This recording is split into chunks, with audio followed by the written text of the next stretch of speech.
Selamat sore semuanya. Di sore hari ini kita di Kebun Sungguh sedang ada proyek untuk penanaman cabai Jawa. Karena penanaman cabai Jawa di sini itu spesifiknya untuk sesuai dengan jurusan yang ada di Teva Bio Farmaka. Karena cabai Jawa juga termasuk obat Bio Farmaka.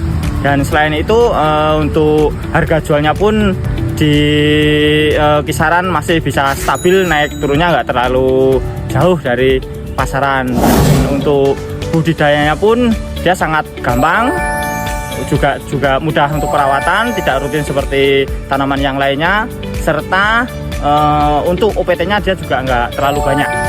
Nah, untuk hasilnya, untuk jualnya juga bagus, dan untuk khasiatnya salah satunya untuk menjaga stamina, untuk menghangatkan tubuh, juga untuk bisa mengurangi rasa nyeri. Ya, itu mungkin salah satunya.